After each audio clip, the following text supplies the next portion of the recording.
Antirracista é uma ação de toda a Secretaria da Educação, não somente do Conviva, e não somente da COPED, não somente da IFAP, na trilha antirracista. É a educação se posicionando como antirracista. Como diz Angela Davis, não basta não ser racista.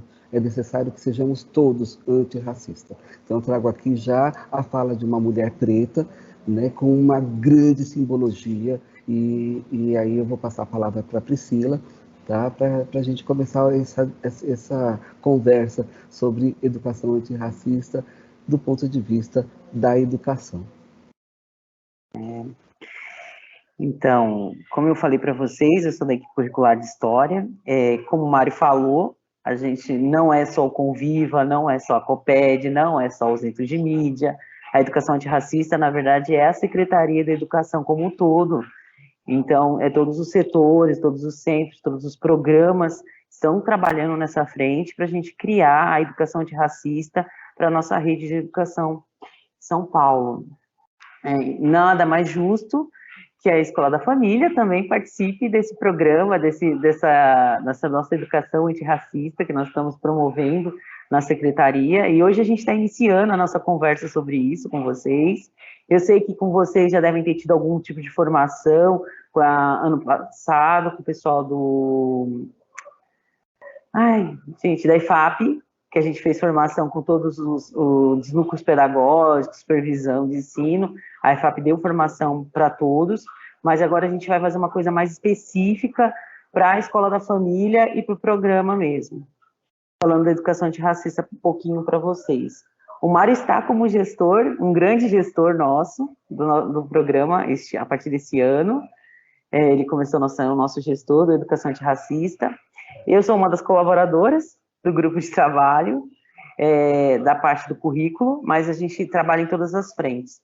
Para começar a falar um pouquinho da educação antirracista, Cléo, você consegue projetar aquele PPT ou não? Porque eu estou no celular e eu não consigo projetar. Priscila, eu vou falar para o Jefferson, que ele está aqui, ele vai... Oi, Priscila. Ele consegue? Eu deixei preparado aqui. Eu vou compartilhar a tela agora para vocês, tá ok? Aí só falar, eu vou passando para você. Obrigado. Isso, muito obrigada. Então, a gente preparou algumas provocações, na verdade, algumas conversas que a gente quer ter um pouquinho com vocês, para vocês pensarem como desenvolver isso na Escola da Família. Pode passar para a próxima tela, Jefferson? Aqui, na verdade, é um objetivo geral da educação antirracista para a Secretaria de Educação, que é trabalhar com os valores da diferença, trabalhar a educação antirracista com a diferença do indígena, a diferença do negro, trabalhar com as diferenças. É uma premissa da educação antirracista, trabalhar com as diferenças. Aqui vocês podem ver que a gente colocou aqui, eu coloquei junto com o pessoal que elaborou esse material, um pequeno desenho na lateral. Quando vocês forem da formação, provavelmente as pessoas vão perguntar que desenho é esse, porque elas não podem não conhecer esses desenhos. Um deles em cima é um grafismo indígena, que representa um jabuti, a casca da tartaruga do jabuti, muito utilizado em várias culturas de povos indígenas, tanto na pele, quanto em cerâmica, em cestaria, em várias possibilidades de trabalho com a identidade indígena, com a cultura indígena, com a questão do poder da pintura mesmo indígena corporal, utilizado esse grafismo. E embaixo a gente tem o baobá, as duas premissas das ancestralidades que a gente trabalha com a educação antirracista atualmente aqui na Secretaria, com a questão indígena e com a questão do negro, da ancestralidade. As duas imagens, elas trazem essa ancestralidade dos indígenas e dos negros. Se vocês forem fazer alguma formação utilizando esse material, seria interessante vocês, por exemplo, apresentarem essa questão do baobá, do grafismo para eles, sobre o que quer dizer cada um deles. Essa é uma curiosidade que sempre aguça um pouquinho mais, eles conhecerem um pouquinho mais dessa ancestralidade desses povos. Jefferson, pode passar para a próxima? Aqui é uma coisa muito interessante que eu resolvi falar um pouquinho para vocês, que é algumas premissas quando a gente pensa em trabalhar com educação antirracista, as reflexões que a gente tem que fazer. Não é só a interdisciplinaridade, a gente é tudo professor, né? A gente sempre pensa na interdisciplinaridade, na multidisciplinaridade, quando trabalha com a questão antirracista, ou com a questão do heré, da questão do indígena. Mas é muito mais do que a interdisciplinaridade ou a multidisciplinaridade. A gente tem que pensar também na transversalidade, de como que isso se pratica tanto na teoria quanto na prática educacional que a gente está desenvolvendo com os alunos, com a comunidade escolar, com a comunidade fora da escola. É uma coisa a mais do que apenas a coisa das disciplinas da escola dita como tradicional. A gente também tem que pensar no campo, quando a gente trabalha um projeto da questão antirracista, a gente também tem que pensar na questão da raça-gênero, que também é muito interessante a gente trabalhar isso. A questão da mulher negra, o empoderamento da mulher negra, a beleza da mulher negra, a coisa a valorização do gênero feminino. A gente também tem que trabalhar muito bem isso quando a gente trabalha com a questão antirracista. A gente tem que levar esse outro ponto também, porque é muito costumeiro quando a gente pensa na cultura antirracista, a gente não lembra da questão da mulher negra, que é um outro tipo mais profundo de racismo, que além de ser o racismo, ainda tem a questão do gênero contra a mulher. Então, é uma coisa mais profunda, mas isso é um estudo que a gente tem que fazer com mais calma, com mais paciência, não é assim de uma vez que vocês conseguiriam desenvolver essa questão da mulher e do gênero. Mas é interessante a gente pensar que é uma temática extremamente interessante, extremamente importante a gente começar a levantar nas nossas escolas, para a nossa comunidade escolar. Essa mulher negra da periferia, como ela é vista, como ela não é inviabilizada, ninguém observa essa mulher negra, o poder dessa mulher negra. Essa mulher negra, ela é apagada da história. A gente tem que colocar ela num eixo de visibilidade, de todo mundo poder verificar o potencial dessa mulher negra. A gente nunca pode esquecer isso quando a gente trabalha com a questão antirracista dentro da escola ou na comunidade escolar. Até mesmo as nossas professoras negras, as nossas diretoras negras que nós temos na rede, a gente tem que dar voz a elas.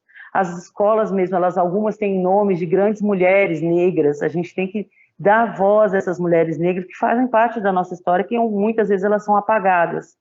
Então, é um momento que a gente pode desenvolver isso num projeto, por exemplo, que a gente possa desenvolver com uma escola da família. E a coisa da interseccionalidade seria isso que a gente está promovendo na Secretaria de Educação, por exemplo. A gente trabalha não só a COPED, não só a EFAP, não só o Centro de Mídia, não só a Escola da Família, não só a Escola de Tempo Integral. São todos os setores, todos envolvidos para desenvolver um melhor projeto, para conseguir essa educação antirracista chegar até os nossos alunos, até a nossa comunidade escolar, até os nossos professores. Essa é a potência do diálogo entre os setores, entre os centros da nossa secretaria, ou no caso de vocês, entre a comunidade e a escola. O Mário quer falar, ele está levantando a mão, ele é tão bonitinho, ele levanta a mãozinha, ele não me interrompe. Interrompe, Mário! Fala, Marinho. Olha, perdão, eu estou ouvindo você falar, eu acho que até é bom, enquanto conviva, falar de algumas questões práticas mesmo, sabe, Pri? Trazer à baila a praticidade, né? Recentemente o Conviva vivenciou numa escola, tá, X, não vou nomear por conta de atuação mesmo, acho importante a gente repensar, uma professora citando a sua origem, né? Porque a gente geralmente não está acostumado a falar, a assumir que a gente é racista, né? A gente não é acostumado a isso. Geralmente a gente tem uma fala assim, eu não sou racista, né? Eu até tenho um amigo preto, né? Eu costumo dizer que eu não sou crachá para os meus amigos, né? Meus amigos brancos não me usam como crachá, porque eles não são doidos. Né? Assim, eu tenho um amigo preto, isso não te tira, não te isenta de ser racista, né? E a questão de quando a gente olha e assume que a gente é racista, a gente consegue pensar o que a gente está fazendo para mudar, né? Então, quando a Secretaria põe a educação antirracista à frente, ela se assumiu enquanto racista, e o que ela está fazendo agora para mudar, né?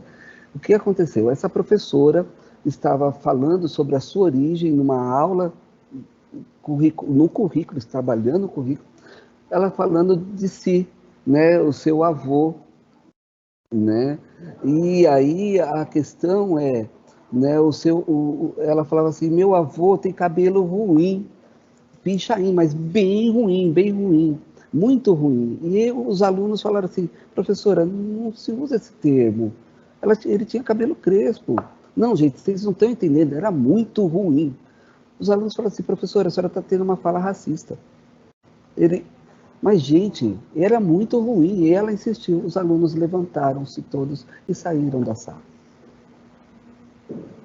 Para vocês entenderem o quanto é importante a gente pôr isso em pauta, né? Rever o nosso vocabulário, o quanto a gente ainda persiste no racismo, né? E o quanto isso está intrínseco na gente. Então, trazer essas falas, ver os contextos, trazer toda essa questão que está sendo posta aqui, né? À luz, por exemplo, do que vem a Priscila falar aí de ancestralidade, né? Hoje é sexta-feira, né? Priscila já me encontrou e ela me viu, eu estou toda de branco, eu não sou do candomblé nem de religião de matriz africana, mas hoje é o dia que eu celebro a ancestralidade, né? Hoje eu celebro aos baobás, né? Eu celebro a esse povo que deu origem à minha cultura e à cultura nacional.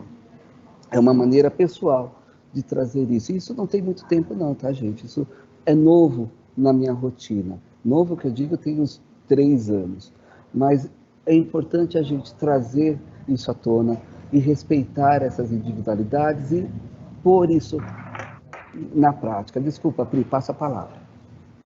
Não, super válido a sua colocação, Mário. Essa questão do cabelo, da professora tentando mostrar mais proximidade ao currículo ou a proximidade à temática que ela está desenvolvendo em sala de aula, é um erro, na verdade, muito comum na rede, e não só na escola, a gente em grupos familiares também, esse tipo de fala aparece, a gente sabe disso, e é sempre importante a gente falar com a pessoa que ela está errada quando ela tem esse tipo de fala, a gente não se omitir. Eu acho sempre importante a gente, não precisa ter um choque direto, mas é importante a gente conversar com a pessoa, falar, professora, membro da minha família, primo, irmão, essa fala que você está tendo é extremamente racista, você não está pensando no que você está falando.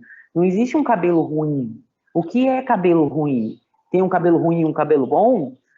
Que ideia é essa? De onde veio essa ideia? Questionar mesmo a pessoa.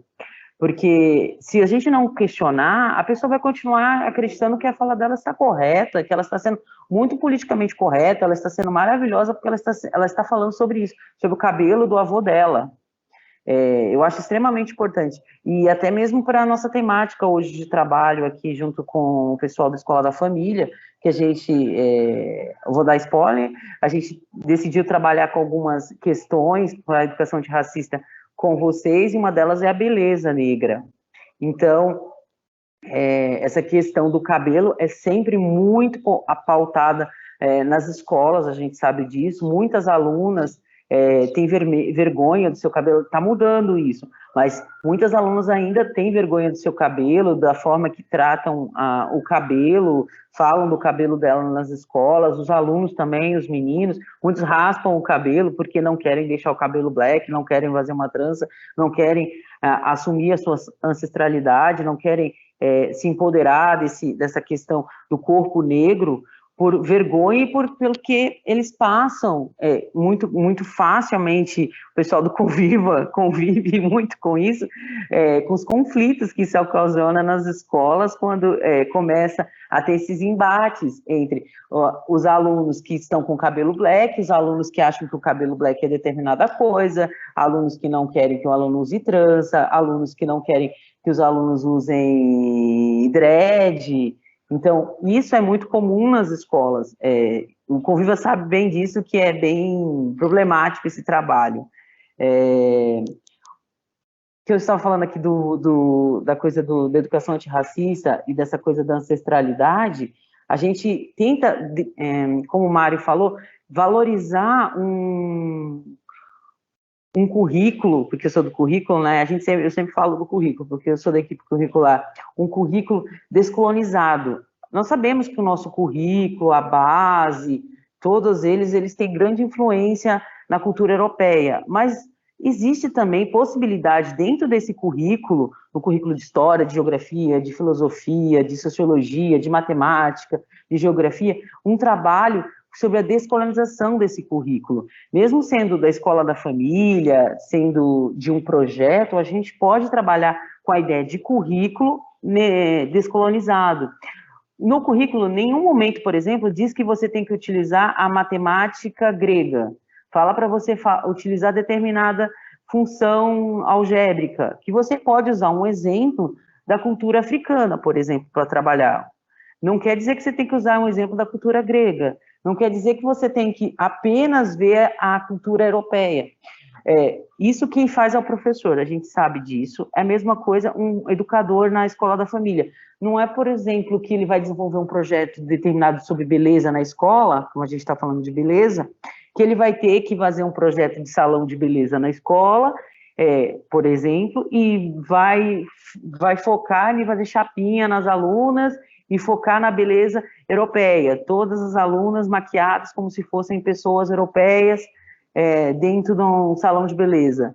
Pode ser de trança nagô, por exemplo, um salão de beleza, de ensinar as alunas a fazer trança nagô no cabelo. Também é um trabalho de beleza, é um trabalho com ancestralidade. Pode ser um trabalho de ensinar as alunas a fazer grafismo indígena na pele, pinturas no rosto, ou se não, até mesmo beleza dos colares, dos brincos indígenas, que também podem ser trabalhados nessa questão dentro de projetos, dentro da Escola da Família no fim de semana. Isso tudo é trabalhar com ancestralidade e respeitando a cultura, tanto dos indígenas quanto dos negros, que é o resgate dessa memória que tentou se apagar da história para apresentar uma outra cultura como se fosse superior, civilizada. O Mário quer falar. Mário, interrompa, não levante a mãozinha, eu fico sem graça. Você é tão maravilhosa, né? A gente só está no segundo slide. Eu estou aqui pensando. Eu tenho que falar rápido, gente, senão não dá tempo. Meu Deus! E eu estou trazendo aqui mais uma questão. E aí, Pri, eu não vou falar, porque a gente está falando muito do afrocentrado, né? A gente está falando muito de África, mas vamos falar um pouquinho com o povo daqui. Depois aí eu até gostaria de alguém, se alguém puder, né, dizer o que pensa sobre isso, mas eu tenho que dizer uma coisa para vocês, né? Vamos sair um pouquinho da afrocentralidade, né? Sair do eurocentrismo, que isso é desnaturalizar a Europa, né? Uhum. A educação antirracista é desnaturalizar a Europa, ou sempre foi assim, sempre será assim, né? Na verdade, o que é importante é vocês saberem que a gente está em guerra. Nós estamos em guerra. Há 522 anos, agora, no dia 22 de abril, comemoraremos 522 anos de guerra. Nós estamos em guerra, essa guerra não acabou. Nós estamos em guerra. Será que é só a Ucrânia que está em guerra? O Brasil vive essa guerra há 522 anos. E aí eu vou dizer mais. Vocês têm a sensação de que você está em guerra? É essa invisibilização que nós estamos falando aqui. A gente não percebe. Então, Pri, só vou abrir um pouquinho, um minuto de fala para quem quiser se manifestar a respeito disso que eu acabei de dizer. Claro. Alguém gostaria de falar alguma coisa para o Mário sobre essa provocação que ele fez? Denise, pode falar, Denise.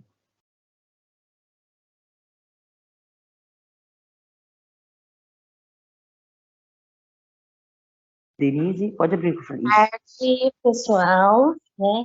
Então, Mário, eu sou PCNP aqui da diretoria de Caieiras, tá?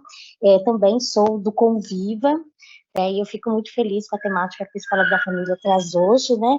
Eu estou assumindo a pasta do Conviva praticamente esse ano, né? E fico feliz porque essa semana ainda eu realizei uma orientação técnica com os professores de um município, né? E o tema foi trilha antirracista. E aí, já pegando o gancho aí que o Mário, né, falou, estamos em guerra, né? Eu acredito assim, eu sou indígena, sou uma tupinambá, né, com muito orgulho, e eu trago isso para o meu cotidiano da minha família, meus filhos e minha neta.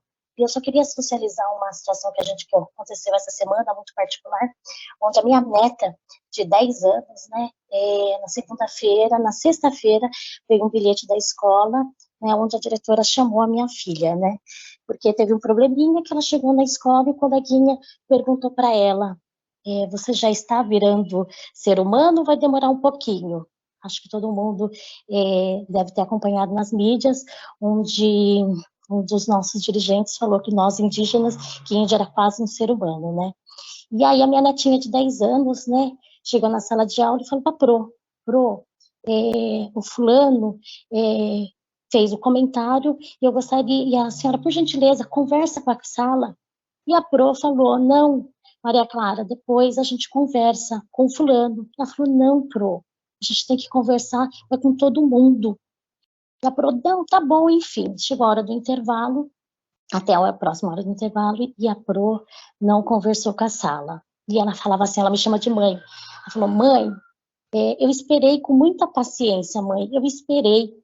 E aí foi quando, quase na hora do intervalo, ela falou, Pro, preciso falar com a diretora. E ela foi falar com a diretora. Conclusão, gerou um bilhete, né, para que a minha filha comparecesse lá. É lógico que minha filha não foi, quem foi a avó, né. E aí a gente teve uma conversa muito boa, né, porque, assim, esse tema, preconceito, é uma coisa que está enraizada nas pessoas, e as pessoas não querem conversar. Mas eu fico muito feliz, né, de estar onde nós educadores, porque na nossa época a gente não podia falar do tema. E hoje eu fico muito feliz da gente promover essa discussão, seja na família, seja em sala de aula, e eu fico muito feliz, né, e incentivar, e assim como, né, minha neta teve a oportunidade de ir lá falar, né, de uma certa forma constrangida e promover o assunto, né, lógico que o assunto foi abordado em sala de aula, na minha presença, que eu não acho que foi legal, acho que deveria ter sido uma atitude da professora, né, aí a diretora também acabou participando, mas eu também vejo como um aprendizado para elas, né, e eu saí de lá com algumas frustrações, porque são educadoras, mas ainda bem que elas tiveram a oportunidade, né, de ter a Maria Clara lá, e que teve que fazer, assim, mudar um pouco a dinâmica da escola no cotidiano. Então, eu acho que, quando o Mário pergunta, estamos em guerra? De uma certa forma, eu acho que, assim, de um lado bom, porque nós podemos falar, não desrespeitando ninguém, muito pelo contrário, a gente tem o poder da reflexão, e eu acho que o caminho é esse. Passo a palavra. Denise, esse momento que você passou, vou falar só um pouquinho por mim, com a sua neta, eu já passei com a minha filha. Esse problema dito como cabelo bom, cabelo ruim, eu já passei também com a minha filha, que a minha filha tem um cabelo black, e eu gosto do cabelo dela black, eu gosto do cabelo dela cacheado, enorme, bonito. Eu acho a coisa mais linda, minha filha, com aquele cabelo. Eu já passei várias vezes isso, desde que ela entrou na escola, as professoras pedem, além de amarrar, prender ou cortar o cabelo, que elas todas já falaram isso para mim, desde da creche elas falam isso para mim, todos os anos eu tenho que ir pelo menos uma vez na escola, dependendo da escola que ela está, falar com a professora.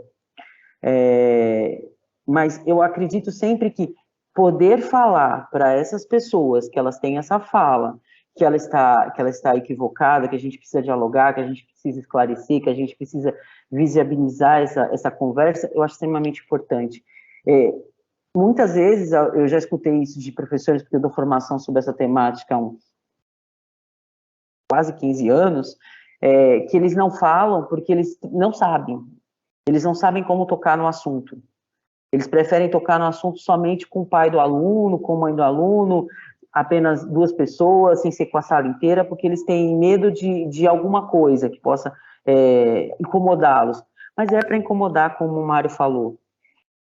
Estamos em guerra, né? Aquela ideia de temos que incomodar, se não incomodar, não falar sobre, não dialogar sobre o assunto vai estar sempre ali. É importante esse momento de falar com a sala.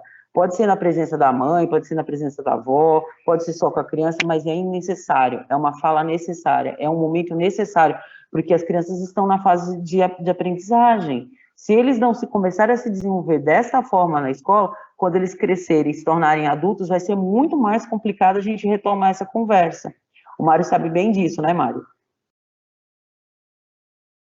Mário? Eu pedi a palavra e primeiro, Denise, você pode parar de mentir para a gente que você tem neta de 10 anos, tá? Porque isso não cabe, é até um assinte você falar isso para a gente, né? Mas que bom que você teve essa experiência e que bom que a escola pode viver isso. Mas para você ver o quanto é necessário e quanto a secretaria ainda tem para trabalhar, para levar para todos, de todas as equipes da secretaria. Né, o quanto é importante essa sua fala, esse seu depoimento. Né? E essa minha provocação não é minha, é de Ailton Krenak, tá? Que está num seriado aí, numa plataforma de streaming, que é importante vocês olharem, Guerras no Brasil. E é uma provocação mesmo. A gente tende sempre a naturalizar, né? Ou sempre foi assim. Que bom ter o povo indígena conosco. Que bom ter essa força conosco, essa nossa origem. Né? É importante que nós somos formados por povos originários daqui e originários de outros lugares, mas esse povo não pode ser invisibilizado como tem sido durante mais de 500 anos. Então eu quero agradecer muito. Obrigado. E Priscila, você quer continuar? Mais alguém quer falar mais alguma coisa da provocação do Mário? Ah lá, Denise levantou a mão de novo. Sem tréplica, hein? Sem tréplica. Não, uma das coisas que na terça-feira eu senti dos professores e também de alguns trabalhos que eu acompanhei na diretoria de ensino, é assim, o quanto as pessoas têm dificuldade de se identificar com a sua cultura, né? Então, isso eu achei uma coisa, assim, muito particular, mas, assim, enquanto a gente tem, ao mesmo tempo que, quando a gente fala com o professor, que a gente tem que dizer, você se identifica com a sua cultura, você se identifica como afrodescendente, e foi um caminho que eu, né, é uma opinião muito particular, em começar, né, a reunião de trabalho, que quando você coloca o professor, você leva ele a refletir, né, porque quando ele se sente pertencente, né, eu acho que é mais fácil, né, então foi uma das coisas que me trouxe, assim, uma surpresa, mesmo aqueles professores que se identificam com o tema, mas a dificuldade deles também se inserirem, né, como afro, como descendente afro, seja descendente indígena, né, então eu acho que, mas é o caminho, né? Eu acho que é o caminho, toda a luta desses povos, dos nossos antepassados, eu acho que não foi em vão, e a gente tem que continuar, né, e vamos embora, graças a Deus a gente pode hoje, né, a gente tem o poder de voz, tá bom? Só para fechar. E, ó, a Cleo, né, tirando aí, que a Cleo, a Rúbia, já me conhece, tem neta de 10 anos, né? Mas vamos lá. E eu fico muito feliz estou, né, aí orientando a minha neta, Maria Clara, porque é uma turma, tá? Também e a gente está na luta, a gente tentar um pouquinho aí de reflexão, não de apontar o dedo, né, mas eu acho, como eu falo para ela, você não pode, as pessoas têm que ser corrigidas, sim, mas sempre assim, vamos refletir sobre, vamos conversar sobre, porque a guerra já está instaurada aí, eu acho que a gente tem, o caminho é realmente a reflexão. Bom, passa a palavra. Obrigado, Denise. E deixe-me falar que é importante, enquanto escola da família, a tarefa de com professores está assim, agora vocês imaginam, que vocês vão perpassar por fora, além dos muros, né? Escola da família, né? Então, imagine como está fora. Então, é importante que nós tenhamos isto muito, muito claro para a gente. Rúbia? Oi, boa tarde, vocês estão conseguindo me ouvir? Sim. Então, eu queria falar assim, da importância, né, desse trabalho da Priscila, do Mário, junto à Escola da Família, como que ele vai refletir lá na ponta, né? E quando a gente fala em Escola da Família, a gente está falando da comunidade, né, escolar e da comunidade do entorno.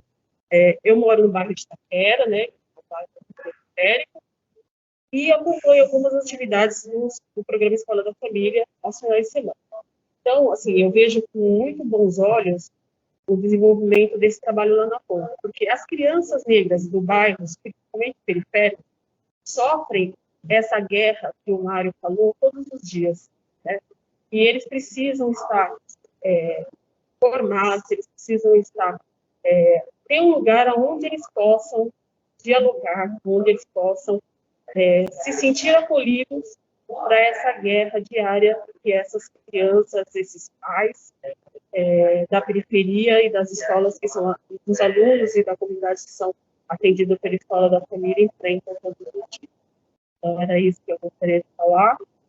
E acho que vai ser uma parceria, né? Já é uma parceria maravilhosa que vai dar muito bom. Priscila? Obrigada, Rúbia.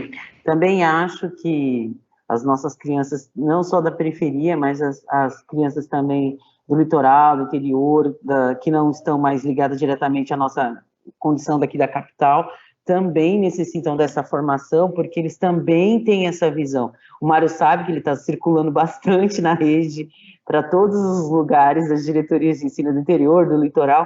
Ele está chegando em escolas que ele, tenho certeza, que ele nunca imaginou que fariam trabalhos excelentes sobre essa temática, e está sendo apresentado para ele que esses alunos têm um repertório, têm um conhecimento, junto com alguns professores, estão desenvolvendo essa educação antirracista dentro das escolas com grande capacidade de trazer práticas de vivência deles mesmo, que eles possam se enxergar dentro dessa prática de educação antirracista dentro da escola. Eu acho excelente esse trabalho que está sendo desenvolvido desde o ano passado aqui na rede, agora que vocês estão começando a participar com a gente dessa educação antirracista, eu acho que vai ser uma parceria maravilhosa este ano. Né, Mário? Exato. Vamos para o próximo slide? Vamos, meu amor. Aqui é uma coisa, mais é uma outra reflexão, mas acho que a gente já falou bastante sobre isso, sobre o que seria esse racismo estrutural, institucionalizado, que seria aquela coisa de história, né, o apartheid, que era um racismo institucionalizado e uma política de Estado que era feita para ser racista. O Mário quer falar um pouquinho. Fala, Mário. Você trouxe perfeito, Pri. O racismo é tão importante, gente, que quando a gente fala de invisibilização, né, eu sempre dou um exemplo, vocês estão aí, lógico, todos linkados, vendo a gente, mas se derem um Google nesse exato momento, tá? Eu vou fazer para vocês, por favor, só olharem, fazerem uma pesquisa no Google. Covid Benin, B-E-N-I-N, Covid Benin. Vejam os dados deste país. Sim, vamos, Elizabeth, vamos disponibilizar. Por gentileza, já deram Google, vocês devem ter achado, eu não dei aqui, tá? Deve estar por volta de 163 mortos em 2 anos de pandemia. Benin é um país da África, um país de África, né, do continente. A África não é um país, para quem não sabe, então, o país da África, muito bem estruturado, vocês podem ver que em 2 anos de pandemia, se não me engano, a última vez que eu vi estava em 163 óbitos e 26 mil casos. Para comparação, Benin tem praticamente a mesma população que a cidade de São Paulo. duvido que alguém tenha ouvido falar de Benin durante esses 2 anos de pandemia. Boa colocação. A gente costuma muito ver nos jornais, né, a gente sabe disso, como estão os índices na Europa da pandemia, como estão os índices nos Estados Unidos, até a China a gente vê os índices, mas a África, qualquer país do continente africano, é muito difícil a gente ver alguma matéria que fale sobre isso. No máximo, eu falo para vocês por conhecimento, eu lembro de uma matéria que fala que eles não têm vacina, que eles estão entre o grupo... Sim, é isso mesmo, que eles não têm vacina. É esse tipo de matéria que tem, não que eles têm índices baixos, mas sim que eles não têm vacina, eles não têm dinheiro para comprar vacina. Então, gente, é exatamente sobre essa invisibilização que a gente está falando. O racismo, a gente luta num país que fala que não existe o racismo. Então, como é que a gente luta com o que não existe? Como é que a gente combate aquilo que não existe? É desnaturalizando, é olhando de outra perspectiva. É como dizem os adolescentes agora, vocês vão encontrar muito isso, é sair da caixinha, né? Olhar fora da caixinha. Então, eu quero dizer que uma coisa é o racismo estrutural, como diz o Silvio de Almeida, que está intrínseco em nós, que a gente não consegue pensar sobre, porque o sistema racial ele é muito bem estruturado, e se você descobre uma coisa, quando você menos espera, ele já se moldou e você já está nele de novo. Você não consegue muito se livrar desse sistema.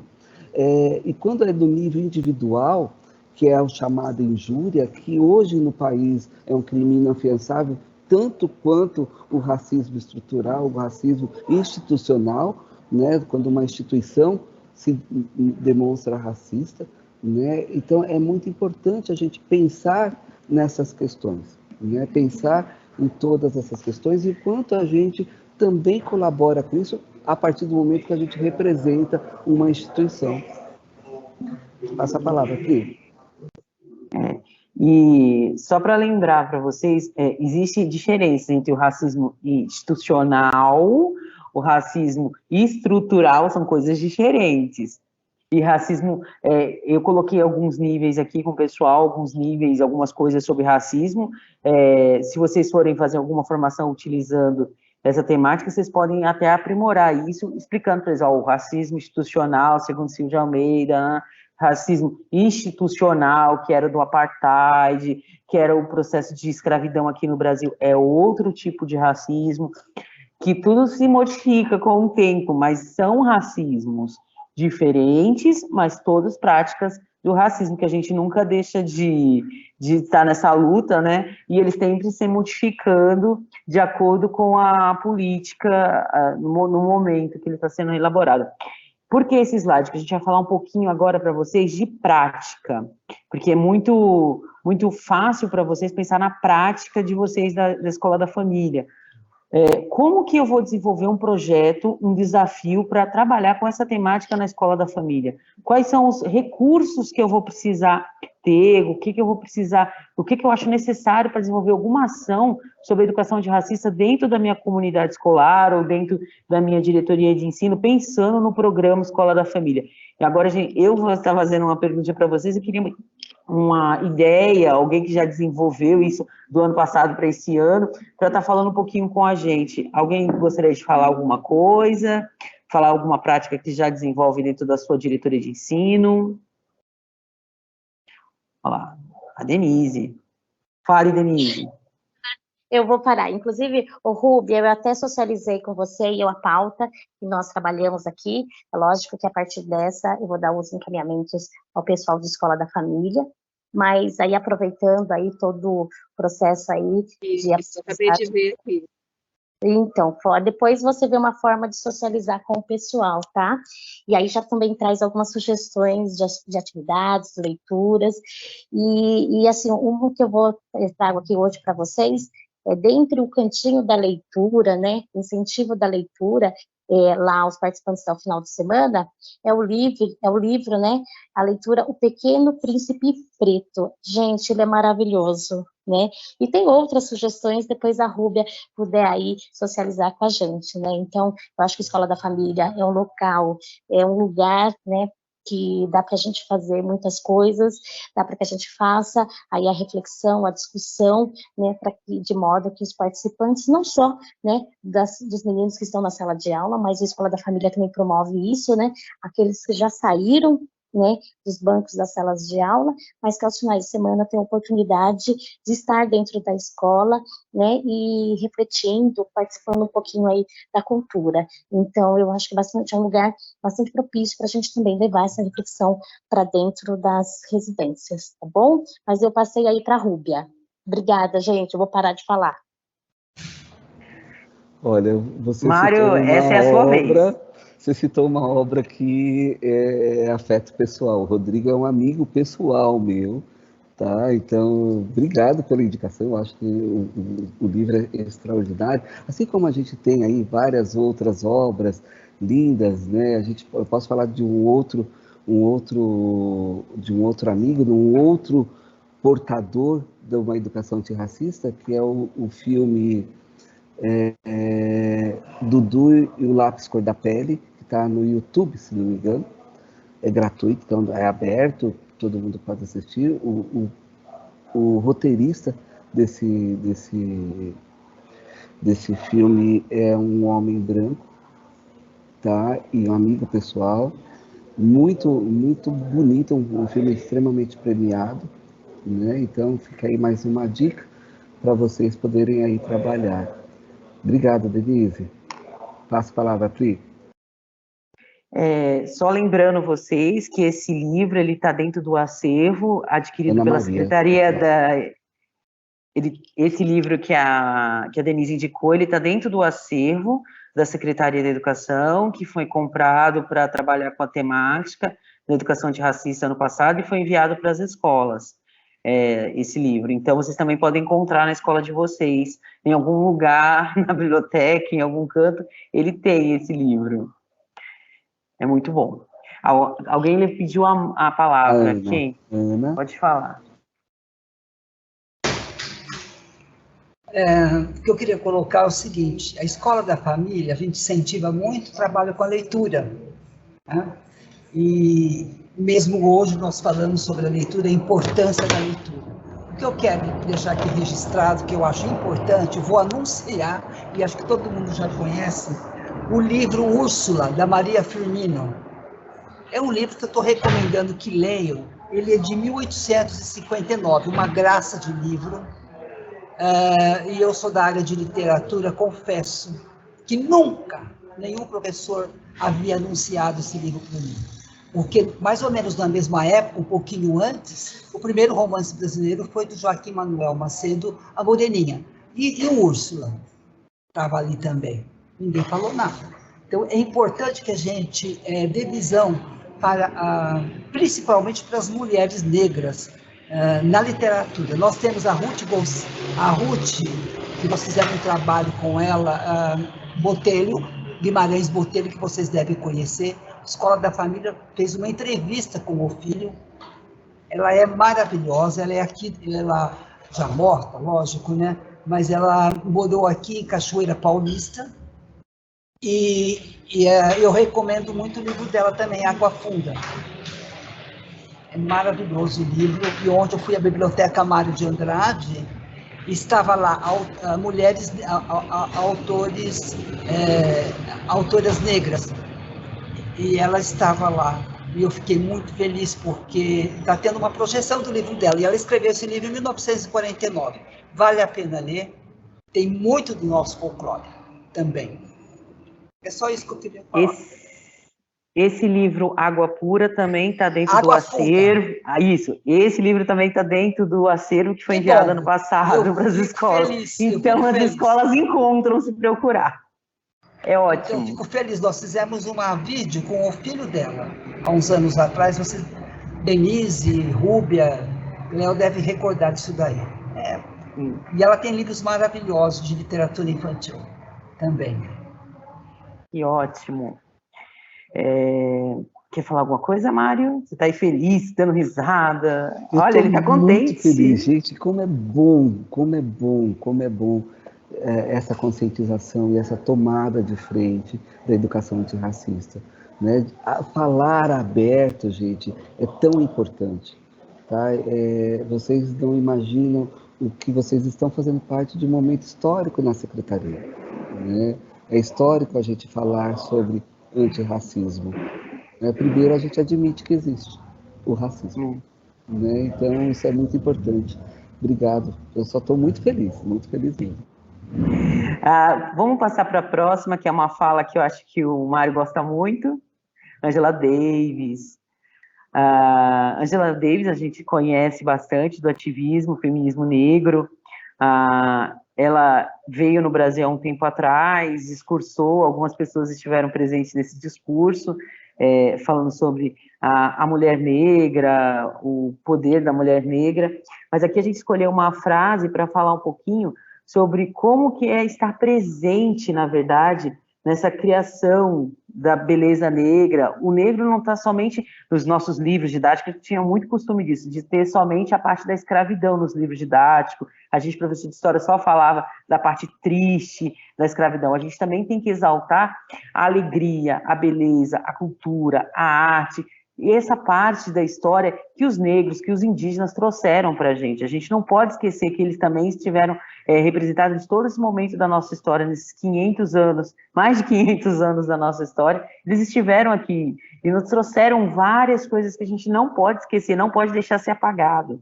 Essa beleza negra, essa arte, esse prazer de ser negro, esse prazer de ser indígena, a gente não pode esquecer jamais isso. Isso a Angela Davis traz nessa frase.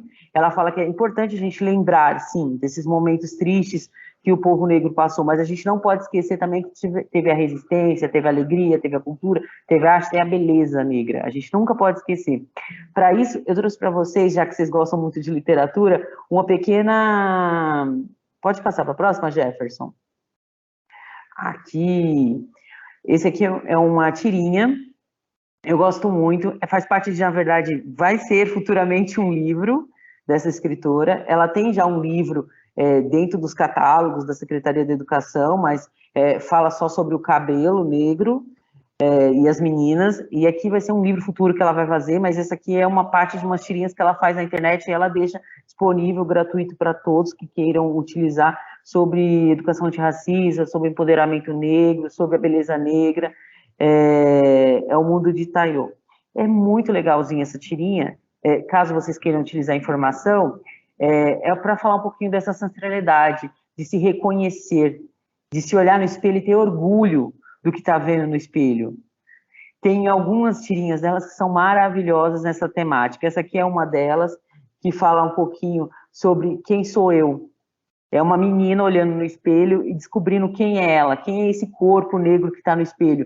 Eu sou o quê? Uma princesa africana, linda, maravilhosa, empoderada, que ama o meu cabelo, ama a minha ancestralidade. Essa representação que ela traz nessa tirinha dela. Se vocês procurarem também no YouTube, essas coisas, vocês encontram entrevistas dessa cartunista aqui, dessa escritora, que ela fala um pouquinho sobre essa sequência de tirinhas que ela fez sobre o empoderamento da beleza negra. Interessante também para usar informação ou em qualquer momento dentro da escola da família que vocês queiram fazer uma conversa, uma roda de conversa com as pessoas na escola da família no fim de semana. É sempre interessante utilizar. Quer falar um pouquinho, Mário? Eu sei que você está aí querendo falar. Olha, eu estou aqui lembrando de uma música chamada Povoada, né? Povoada, quem falou que eu ando só? Tem um mais de muitos, mas nunca ando só. Né? É isso. Né? A gente que pensa em ancestralidade, a gente sempre pensa em povoada. Né? A gente sempre pensa que a gente está trazendo, né, a desincronicidade do mundo. O homem e a mulher indígena e mulher negro, principalmente os negros, né? A gente não tem uma sincronicidade na história. A escravização nos roubou, né? Com a perda, além da perda da identidade, a perda da localização histórica. Isso é muito importante.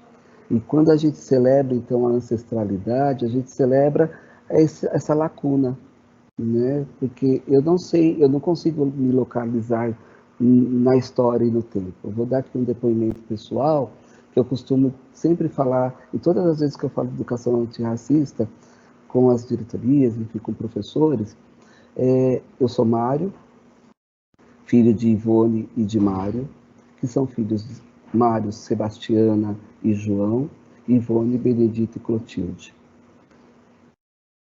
Camila, mãe de Clotilde. Acabou a minha história.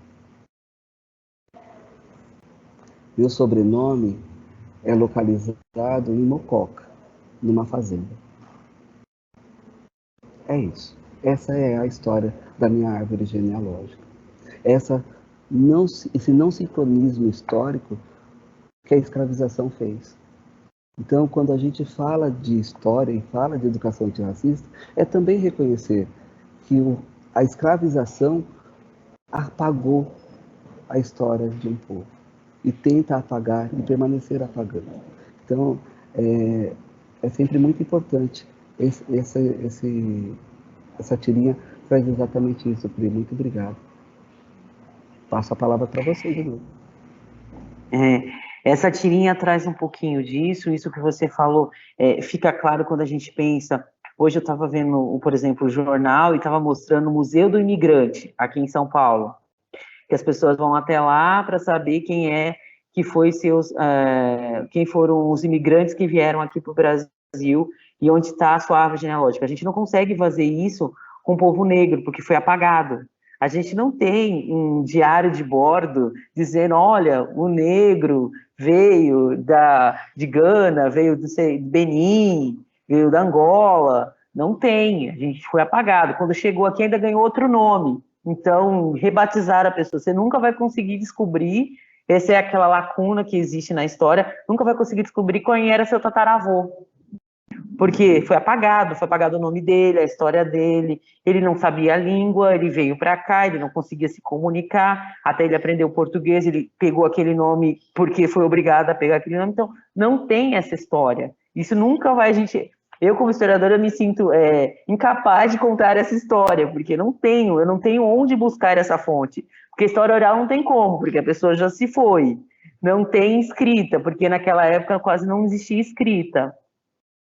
Desse povo. E ainda o que tinha eles apagaram, queimaram, exato, puseram fogo. Exato. E tem uma coisa bem interessante, que daí vamos entrar aqui na escola da família, gente, para se repensar, porque esse povo, né, por exemplo, né, o povo afro, eu falo de afro porque é o meu DNA, né? Se vocês forem pensar, o fubá, o mungunzá, né, a alta gastronomia que veio de Áfricas, né, que adentrou esse país. Não é só beleza, não é só trança. A gente trouxe, né, conhecimentos de engenharia, gente. Basta ver aqui a Catedral da Sé, na capital, foi construída por um homem preto. Alguém sabia disso? Né? São esses olhares e abrir esses horizontes onde tem uma intervenção, né? A plantação de cana, né? O que é uma plantação de cana, senão uma participação desse povo negro que adentrou o país escravizado. Veja, nós somos escravizados, não somos escravos. Sim. Né? Nós trouxemos conhecimento, só ficou o conhecimento e perdemos a identidade. Lembre-se que esse povo construíram as pirâmides. Esse povo construiu pirâmide. Pronto, Pri, falei. Maravilhoso. Eles construíram a pirâmide, dominavam a metalurgia, tinham universidade em 1500, universidades islâmicas com mais de 2.000 alunos, conheciam astronomia, gastronomia, vários alimentos que a gente come hoje em dia são do repertório, vieram com eles, trouxeram as pessoas que cozinhavam para a gente maravilhosamente bem e se adaptaram à culinária aqui, local, nossa.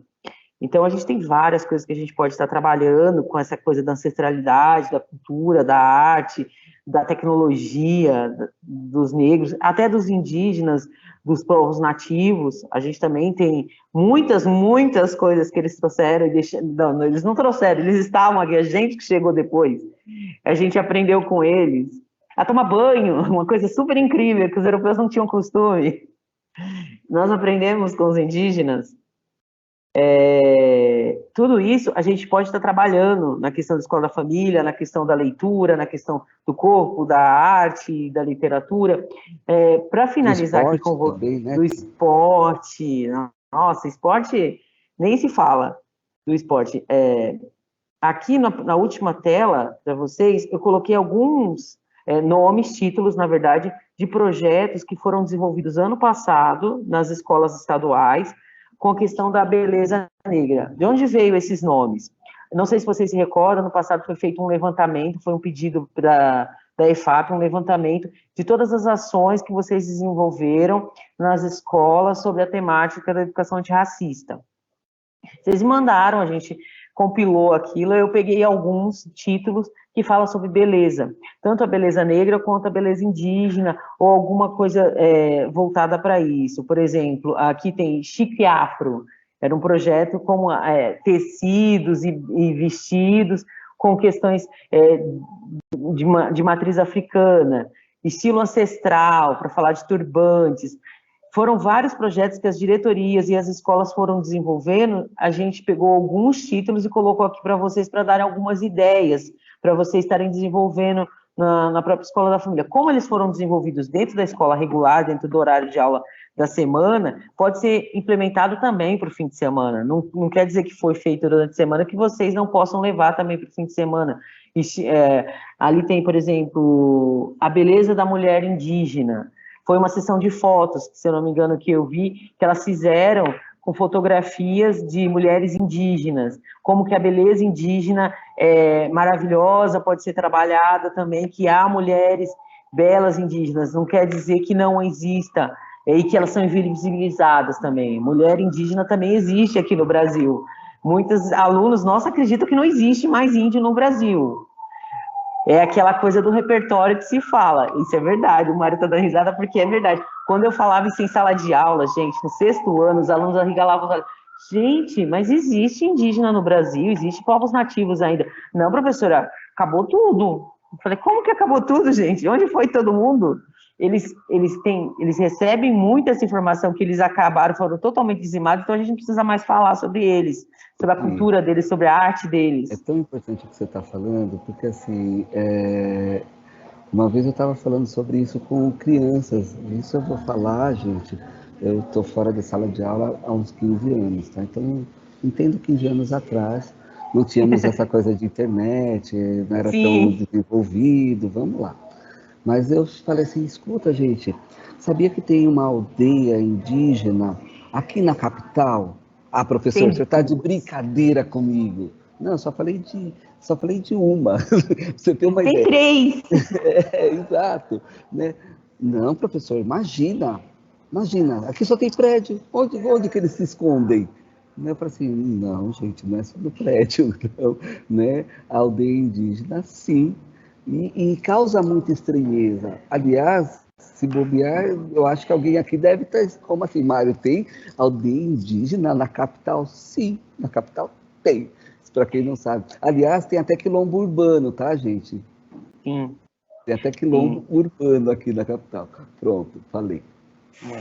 Então, aqui, na verdade, são alguns temas, alguns nomes de cursos. Ó, a Denise quer falar. Fala, Denise. Estou dizendo que tem indígena não aldeado, tá? Estão ligados na sociedade. Em Guarulhos temos muitos também, não ditos demarcados. Guarulhos tem bastante. Aqui na capital eu conheço bastante como que é? Real Parque. Tem bastante, não aldeados, mas existem muitos. E eles são invisibilizados. E eles também, por autodefesa, eles costumam, a Denise acho que deve também conhecer isso, eles costumam nem falar que são indígenas. Algumas vezes eles devem se identificar. Eu lembro de uma vez uma aluna me contando que ela foi ser atendida, perguntaram para ela se ela era peruana, mas ela era descendente de indígena, ela era da Bahia, tinha chegado em São Paulo há pouco tempo. Aí eles perguntaram para ela se ela era peruana, por causa dos traços dela. Ela, não, eu sou indígena. Só que sou indígena da Bahia e estou aqui morando em São Paulo atualmente com a minha família. Mas é muito marcante isso. A Ana quer falar, tá com a mão levantada. Não, eu acho que eu levantei sem querer, mas tudo bem. Estou adorando a conversa, esse bate-papo da gente aí sobre esse tema que eu acho muito importante. E vou dizer uma coisa para vocês, o que eu fazia quando eu dava aula, que há muito tempo, acho que você não tinha nem nascido ainda, viu, Mário? Então, eu dei aula aqui eu dei aula aqui na Caetano de Campos, onde eu terminei a minha carreira aí. E eu lembro que eu contava em sala de aula quantos alunos eu tinha negros. Por quê? Eu tinha uma preocupação com isso, sim, da escolaridade, se eles tinham acesso. Naquela época, nos anos 80, eu chegava e falava assim, nossa, esse ano aumentou, nos anos 80. Eu nasci em 71, 90. Então você me deu a liberdade de falar que eu tenho 50 anos. Obrigado. Eu contava, eu tinha essa eu não sei, de alguma forma, São Paulo é uma cidade miscigenada. São Paulo é miscigenada. E eu contava quantos alunos negros, porque eu falava assim, meu Deus do céu, eles têm que ter acesso à educação. E eu percebia que, principalmente aqui no centro da cidade, eu tinha um número maior aqui do que na periferia. Você acredita que eu dei aula na periferia também? Aqui no centro, eu percebi que havia um número maior. E graças a Deus que aumentava a cada ano o acesso desses meninos negros e meninas na escola. É isso que eu queria colocar. Mas sobre as bonecas negras, o programa Escola da Família fazia muito contação de história, afro, viu, Priscila? E essas bonecas Sim. negras, eu tenho até em casa algumas que eles fizeram no programa, que eu achava interessante, que rasgava o tecido, né, Mário? Você rasga o tecido e faz a boneca, né? Muito interessante. Baiomi. Isso, a Baiomi. A Baiomi. Muito obrigada. Então, a gente tem alguns títulos aqui, depois eu posso até enviar com as meninas alguns modelos, alguns que a gente consegue enviar para vocês, eu vou separar alguns para mandar, pelas meninas, pela Cleo e as meninas, para vocês terem algumas ideias para estar criando esses projetos, para trabalhar com a Escola da Família. Passa para a próxima, Jefferson, só para dar mais uma ideia para elas, para todo mundo que está aqui presente. Algumas indicações. Uma indicação é do Mário, o Mário vai falar dela, e as outras duas são minhas. Pode falar, Marinho.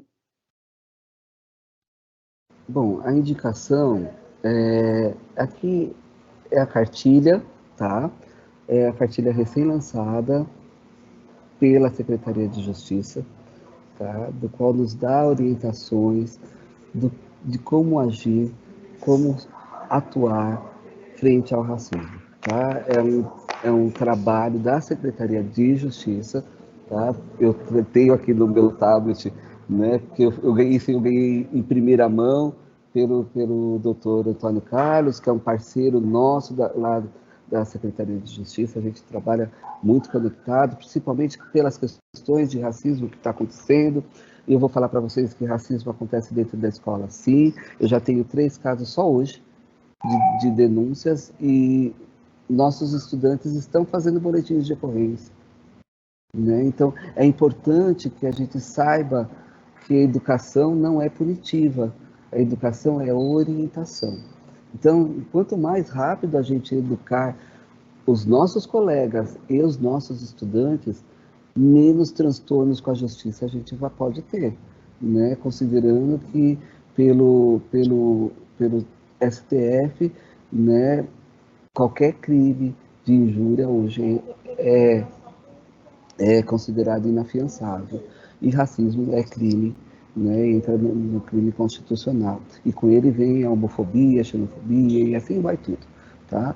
Mas é importante que a gente esteja com esse debate em dia e com os nossos conhecimentos em dia.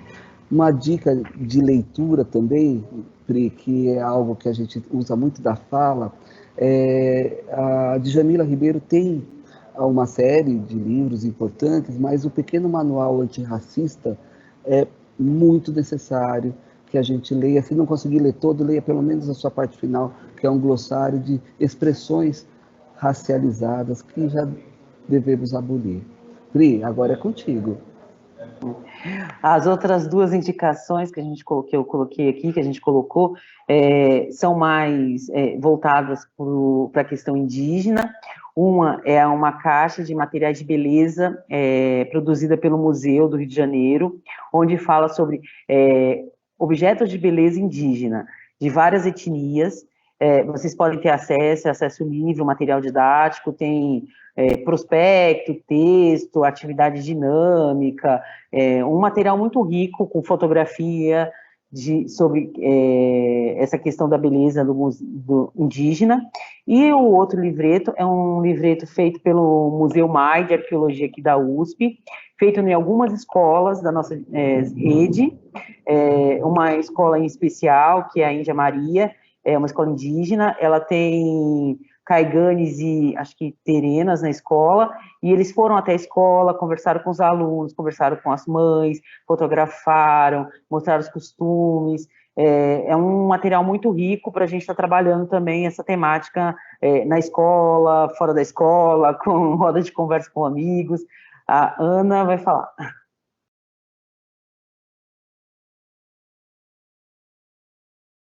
Desculpa, mas eu estava olhando para vocês e o mouse, eu botei a mão no mouse e foi lá, desculpa. Fica claro. Não vou falar, não. Desculpa, Priscila e Mário. Cléo, você quer falar? Fale, Cléo. É só para reforçar, né, o pedido, porque, assim, esse trabalho, essa temática, a gente tem lá no sistema do PEF, até hoje tem um botão lá com essa temática, onde os PCNPs escolhem 2 atividades, 2 escolas, e inclui, né, esse trabalho lá no nosso site do Programa Escola da Família. Então, só para reforçar, pedindo, tá? Para que a gente trabalhe essa questão não só no mês de novembro, como está no nosso planejamento, é uma temática que a gente insiste, a partir de já, né, a gente desenvolver sempre essa temática aos finais de semana e sempre incluir lá no sistema, tá bom? Para vocês não esquecerem isso, que é muito importante para a gente. Eu vi aqui os comentários maravilhosos de agradecimento. A gente é que agradece pela participação de todos, inclusive os PCNPs, Mário, Priscila, pessoal da FDE, o Jefferson apresentando os slides aí para a gente. Muito obrigada. A gente acabou não apresentando a Thaís, ela faz parte da equipe PEI aqui na sala com a gente.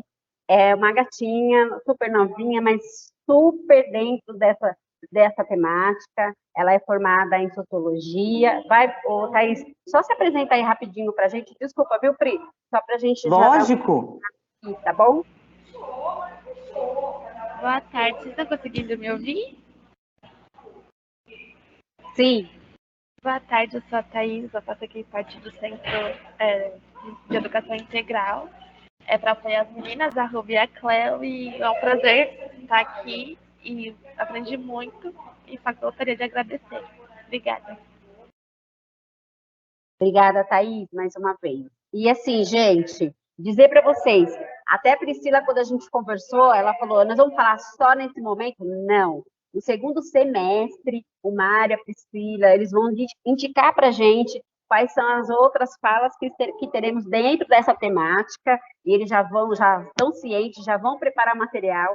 No segundo semestre, a gente vir falar novamente, verificar, acompanhar, né? A gente vai ter dentro dessa dinâmica aqui alguns trabalhos de vocês aí da ponta que vão apresentar para a gente, dentro da nossa orientação, desse bate-papo que a gente está tendo, e vamos embora, gente, é isso. E fora essa temática, eu vi muitos PCNPs falando, ai, que bom, estou feliz que a equipe do Escola da Família, aí da Seduc está com a gente está, assim, agora mais do que nunca. Eu estou muito feliz, nós estamos muito felizes. a Rúbia, eu, a Roberta, que é hoje a nossa diretora aqui do CEIM, né? Que o Programa Escolar da Família está dentro do CEIM. Então, a gente está muito feliz e agradecer, gente, tá? E, por favor, não esqueçam, a partir de hoje, incluir o nosso sistema. Além do que vocês já fazem no final de semana, de incluir todas as atividades, abrir a abinha lá no sistema, lá que o Jefferson, o pessoal da FDE vai atualizar, e incluir 2 fotos, 2 atividades que vocês acharam muito bacanas e que devem ser elucidadas lá no nosso sistema, tá bom? Gente, brigadão. Beijo. Então, bem entendido a todos, que a gente vai trabalhar bastante essa temática esse ano, não vai ser só nesse momento primeiro e só em novembro, então é o ano inteiro essa temática, se possível, pelo menos uma ação a cada mês, que seria um sonho dentro do programa, e da temática falando do indígena, do negro, de todas as questões possíveis, e registrar, né, a Cleo falou bastante disso, registrar essas ações, que isso é muito importante, porque nosso plano maior é que este ano a gente ainda consiga fazer com vocês uma espécie de boas práticas para a gente apresentar essas ações maravilhosas que vocês vão desenvolver durante esse ano, sobre essa temática. A Ana quer falar, e tem mais uma mão, que eu não sei quem é. Eu acho que é da Rúbia. Essa é minha mesmo, assim, só para reforçar aí a importância, né, de vocês estarem desenvolvendo esse trabalho, de estarem registrando esse trabalho. Para a gente vai ser muito importante, né, saber que está sendo desenvolvida essa temática com o Programa Escola da Família. Então, se vocês tiverem alguma dúvida, contato comigo, com a Cleo, com a Thaís, estamos aqui à disposição. Qualquer dúvida também lá com a Priscila, com o Mário, para estar com vocês aí na ponta do desenvolvimento dessas atividades, tá bom? Muito obrigada. Bom, eu vou agradecer muitíssimo ao Mário Augusto, né? A Priscila Lourenço, pela explanação, né? Eu gostei demais. Esse livro que você indicou, da Djamila Ribeiro, que eu leio muita coisa dela, porque ela escreve na Folha, esse livro eu já vi aqui numa livraria aqui perto para vender, e eu vou já comprar para ver esse livro. Eu gostaria de deixar registrado aqui que os PCNPs pudessem falar com os professores articuladores de vasculhar realmente a biblioteca, a sala de leitura, e verificar a literatura afro, que deve ter muita coisa, além das autoras, né, negras, que é muito importante também, da visão, porque anunciar a autora negra é muito importante, porque a mulher sempre está relegada ao segundo plano, né, e quando se é negra, mais ainda. Então, é isso que eu queria colocar. Nós temos lá, não sei, a Úrsula, acho que não tem, o romance Úrsula, da Maria Firmino. Quem quiser anotar, por favor, é um romance que é uma graça, de 1859, por aí. Mas tem lá a Ruth Botelho, e tem contos também, né? Eu vou verificar aqui o que eu tenho também, e depois eu mando como sugestão, né? Possa montar aí um projeto de roda de leitura sobre isso daí, né? Contos afros, né? Uma semana de contos afros, outra semana de contos indígenas, e assim a gente vai indo. E eu acho assim, que quando se conhece, quando se tem conhecimento, não tem preconceito, você está entendendo? Porque preconceito realmente é falta de conhecimento, e a escola tem por obrigação de proporcionar, abrir isso, né? E ampliar isso daí da melhor forma possível. Então, agradeço muito você, Mário, e a Priscila, as meninas da Secretaria, Cleo e Rúbia, e todos os PCNPs aqui reunidos, que a gente possa fazer um bom trabalho, realmente. E a gente vai fazer. Tenho certeza. Eu vou agradecer o convite das meninas para a gente estar aqui falando um pouquinho com vocês. Eu vou só encerrar falando da Ana, que ela frisou muito essa questão do livro.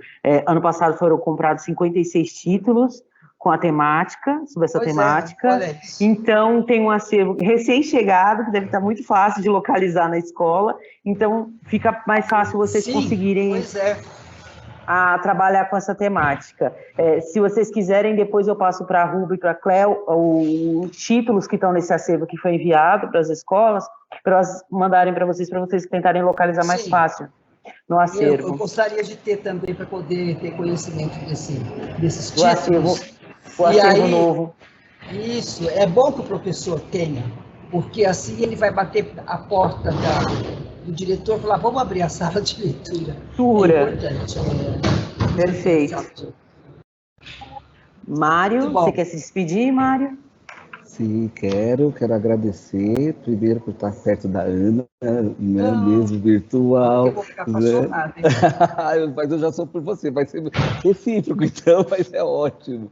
Cléo, Rúbia, toda a equipe daqui do Escola da Família, como é importante, né, a gente sabe essa parceria, desde antes de eu ser Conviva, né, de COF, então a gente sempre está sempre muito perto, são pessoas muito queridas, né, por mim, com certeza, e a Escola da Família é querida pelo Conviva, a gente conta com a gente, o que for necessário, a gente está à disposição, tá? Muito obrigado pelo convite, que prazer estar com mulheres tão potentes, é sempre muito bom se sentir no colo de uma mãe e de uma mulher. Obrigado. Obrigada, meninas. Esqueci de agradecer o Jeff também. Eu que agradeço, obrigado. Jeff, obrigado, viu? Perdão. Nada, muito obrigado e maravilhosa formação. Parabéns. Obrigada, meninas. Obrigado, parabéns, obrigado e parabéns a todos. Boa tarde a todos. Tchau, tchau. Obrigada a todos, valiosa formação. Mário, que delícia te ver por aqui. Bauru, te aguarda para uma visita, hein? Olha lá, hein? Supervisora Maristela, antenadinha aqui. Em breve, viu, Li? Obrigado. Em breve estarei em Bauru, sim, com certeza. Um beijo, viu, para todos. Beijos.